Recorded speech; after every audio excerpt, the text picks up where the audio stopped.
kinundina ng ilang kongresista ang pataw na parusa ng Kamara kay Congressman Barzaga.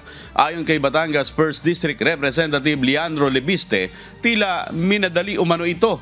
Samantala, para naman sa ilang opisyal ng House Minority Bloc, labis ang parusang ipinataw kay Representative Barzaga. Naniniwala naman si Kamanggagawa Party List Representative Eli San Fernando hindi maibabalik ang nawalang tiwala ng publiko sa Kamara sa hakbang na ito laban kay Congressman Barzaga. Ayon naman sa isa pang Party List Representative, inuna pang parusahan ang nagsalita ng miyaw kaysa mga magnanakaw. Questionable para sa akin na minadali natin itong desisyon dahil ngayong hapon lang natin nakuha ang committee report na ito at si Congressman Barzaga lang ang tinampahan ng kaso ng Committee on Ethics.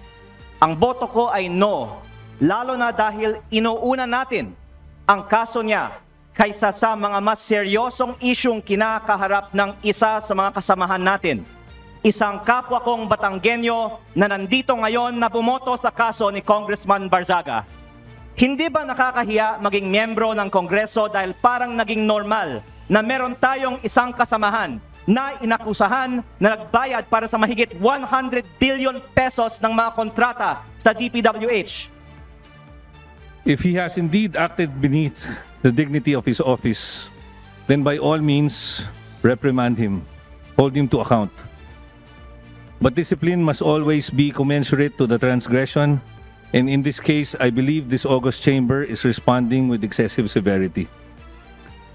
A reprimand being the initial and least severe action should have been the proper first recourse, especially where the conduct, while objectionable, does not involve corruption, criminality, abuse of authority, or behavior so grave as to render a member unfit for office. The speech may be harsh. It may offend sensibilities. It may jar our sense of propriety. But as long as it remains within the realm of expression guarded by the Constitution, this chamber cannot treat protected speech as punishable misconduct.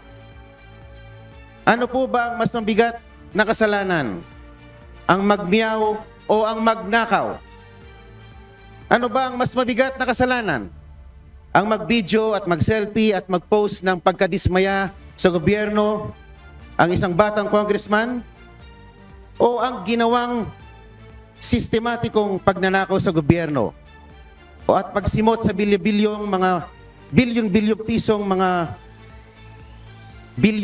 piso sa kaban ng bayan sa pamamagitan ng mga ghost projects?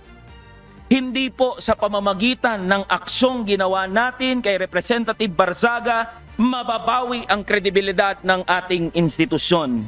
What we need is to bring the public's trust back in this House, and this representation firmly believe that this move will not help us to move in that direction.